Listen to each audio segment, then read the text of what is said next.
5. We're going to jump to my friend, the Speaker of the House, Philip Gunn. We're glad to have you with us, man.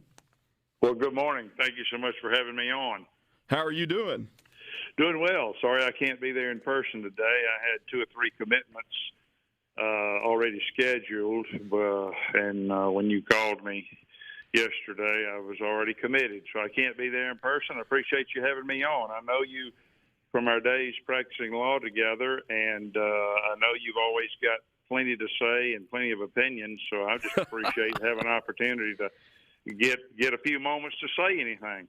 Well, I'm going to let you have all the words that you want.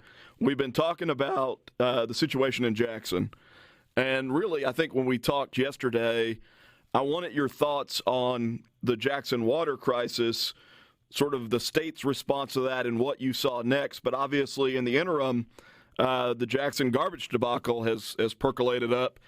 I'm just curious, when you look at the situation in Jackson as a state leader, based on the idea that we need a strong capital, how do you assess the problem, and what do you think sort of steps that the state can take are to try and remedy those problems?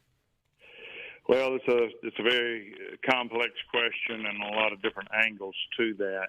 I will tell you that we worked very hard to change our image nationally. I will point to a number of things. One is the improvements in education that we've made over the last 10 years. And I'm going to get to your question, so just hang on with me. I'm trying to lay the foundation for my point here. If anyone's followed our educational improvements over the last 10 years, you know that we're no longer last in a number of categories. We're actually number 1 in the country 2 years ago in 4th grade reading schools.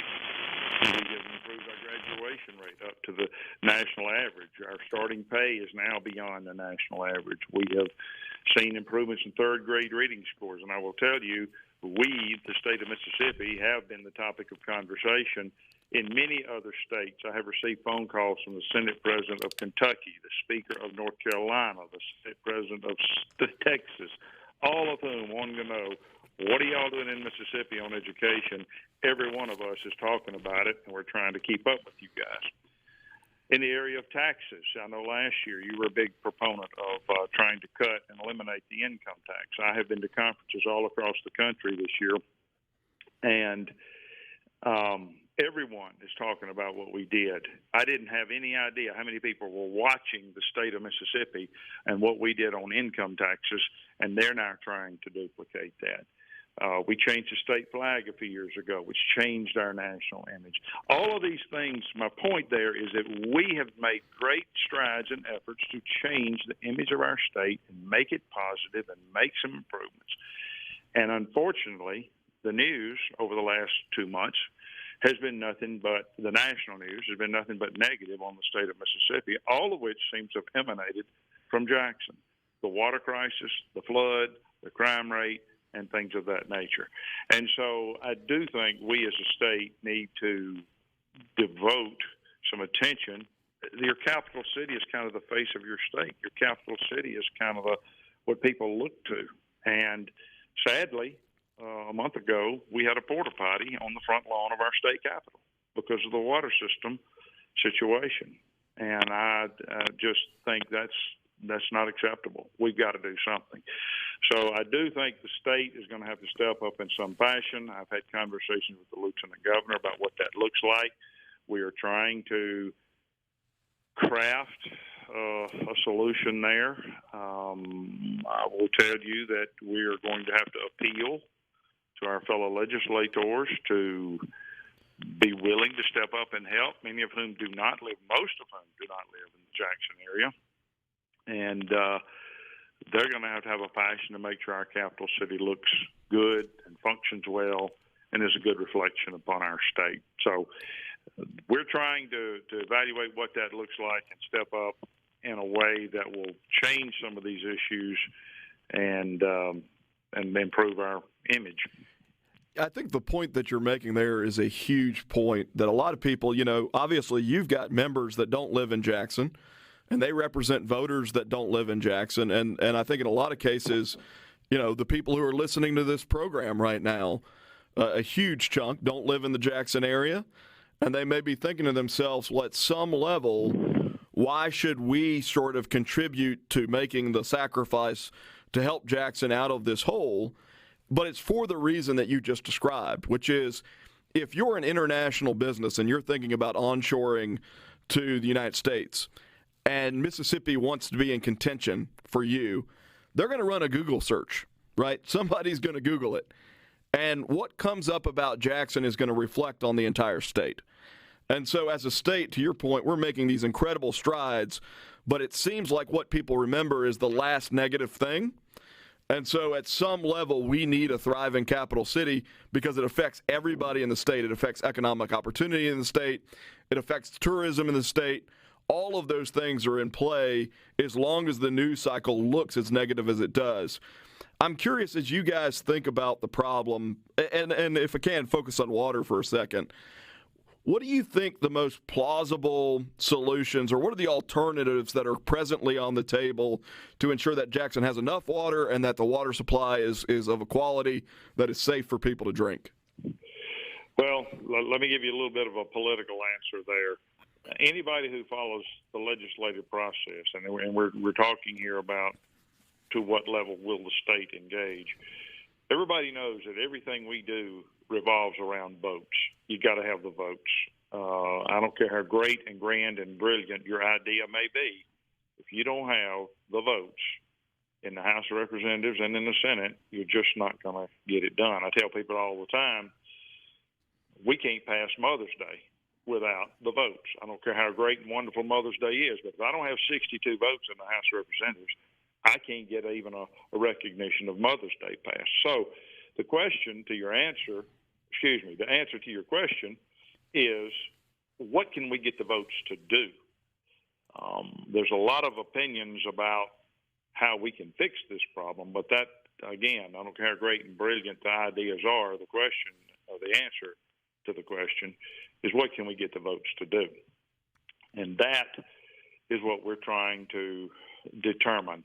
As you rightly pointed out, most of the legislators do not live in the Jackson area. And so the only argument we have with them is, this is our capital city. It is a reflection of the entire state. So the entire state needs to take pride in it and try to right these problems that exist. I will tell you that I do not think I have the votes to just give any money to the city. Any solution that we come up with is going to have to involve some sort of oversight, some sort of commission or board who would maybe even privatization of the water system. But I do not think the legislature would be inclined, and this is just my opinion. I haven't polled it. I haven't done a vote count, but my impression in talking among my members is that there does not exist the willpower or the desire to just give money to Jackson and say, y'all go fix it. Someone is going to have to oversee that, supervise that, and make sure that those dollars, or that any dollars we give, actually go to solving the problem and are not misappropriated or misused.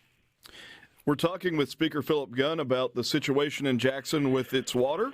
Do you have time to stick around for another segment? Yes, sir.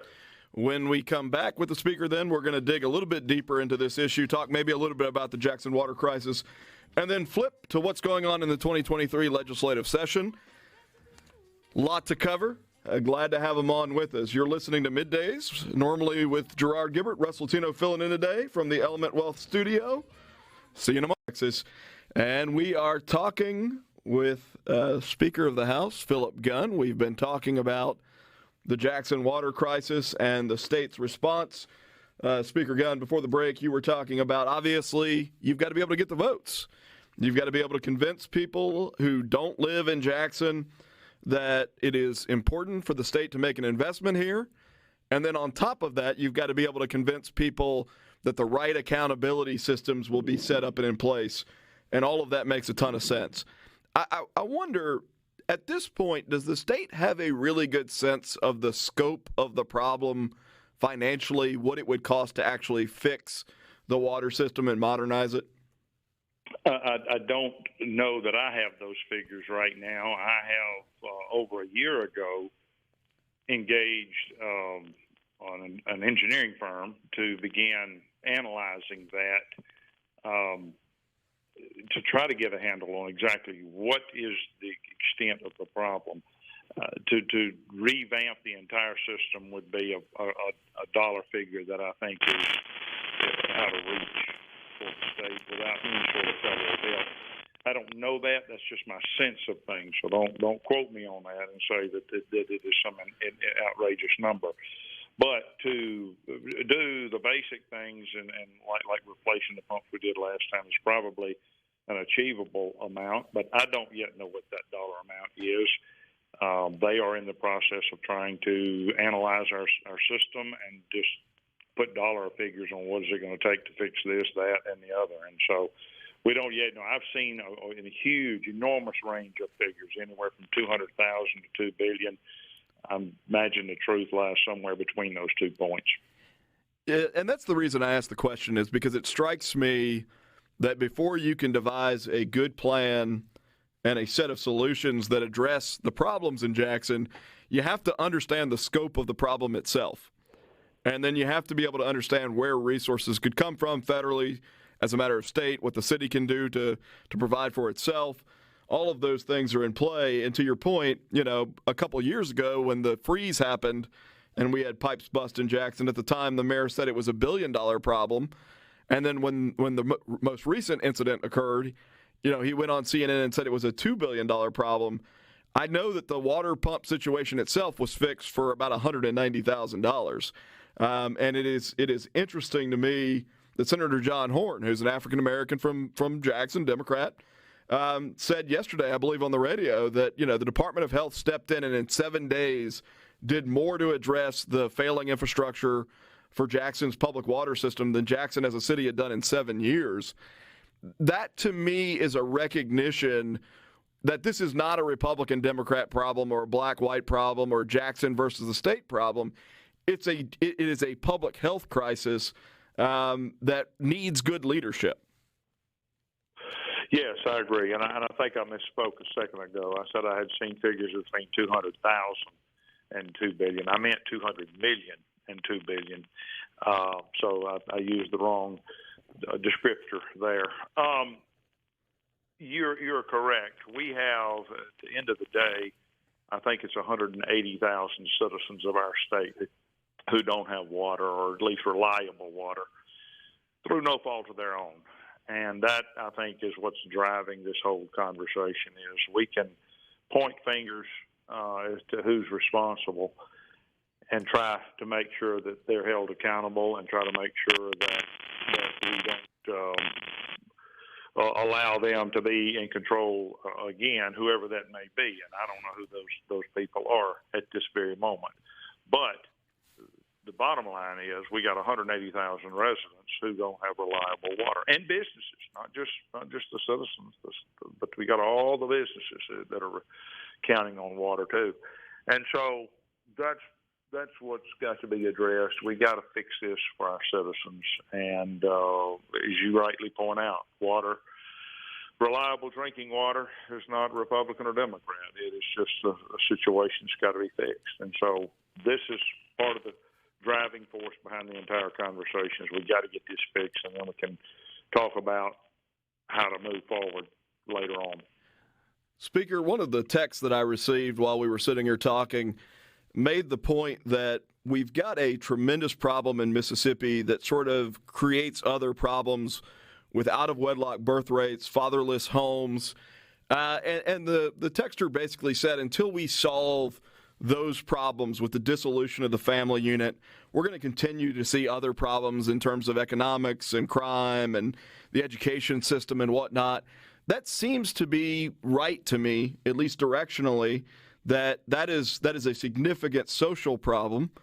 I don't know that government necessarily is the best sort of problem solver with that, but I'm curious, as you guys start to think post-Dobbs about what the state does to respond to that decision, how the legislature is thinking about, supporting families or creating a better environment for families to kind of thrive in Mississippi?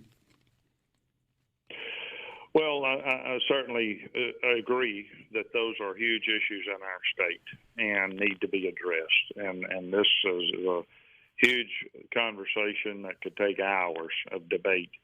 You've got the question, anytime I take on an issue, regardless of what it is, you have two questions you could ask. First is, could government solve this problem?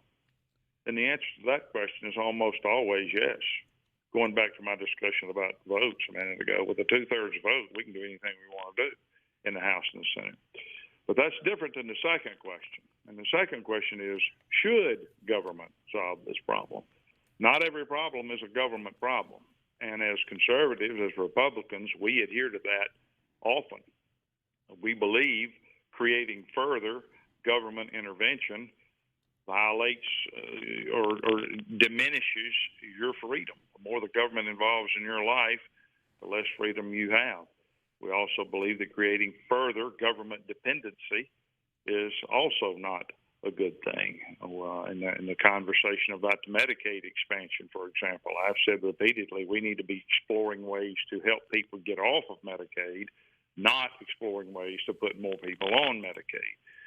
The taxpayers end up having to pay for all of that. And as you create more government dependency, you're creating more costs to the taxpayers and less freedom for those who are dependent on the government. So those are all, philosophical conversations that we can have. Then you lay that type of reasoning over onto these social issues, and you ask yourself, to what extent can government solve those problems? And there are many social issues at work that government just can't fix. We talk about this in the education world a lot of times. We can't pass a law that says parents should do homework with their children at night. At some point, that personal responsibility falls on the parent to make sure that they are giving their children the resources they need to help them be a success. That's just one example. We can't pass, depending on what you're talking about, a lot of times we just can't pass laws that fix some of the social issues. And they are great challenges, and we are exploring ways on how to do that in the post-Roe world. But I would challenge conservatives and challenge Republicans to think about the fact that we need to explore ways that incentivize private sector solutions. A great example from the last session is the $3.5 million tax credit that we passed to give citizens and businesses an incentive to help our crisis pregnancy centers. Prior to the Roe versus Wade, we had one abortion clinic in this state, but we had 37 crisis pregnancy centers around the state that exist for the purpose of helping mothers who find themselves in an unplanned pregnancy, help them navigate that pregnancy, give them counseling, give them food, diapers, clothes, whatever they may need to help them through that pregnancy so that they will not choose abortion as an option. We passed a $3.5 million tax credit, which says to the citizens of the state and the businesses of this state, if you donate money to one of these crisis pregnancy centers, you get a dollar-for-dollar tax credit on your income taxes, up to 50% of your liability. So one of the things that these, and I want to make a plug here for that bill, businesses and citizens out there need to realize they're going to pay this money one way or the other. This is a tax liability that they owe. They either can pay it to the government or they can give it to the crisis pregnancy centers. So if your tax liability is $10,000, you can give $5,000, up to 50% of your tax liability, to a crisis pregnancy center to help them provide these services and get a dollar-for-dollar tax credit for that. Speaker, thank you. Hold on. I'm up against a break. I'm sorry. Thank you for an example of how we can incentivize private sector solutions without more government dependency. Thank you, sir. Thank you for joining us. You're listening to Midday with Gerard Gibbert. We will be back right after the break.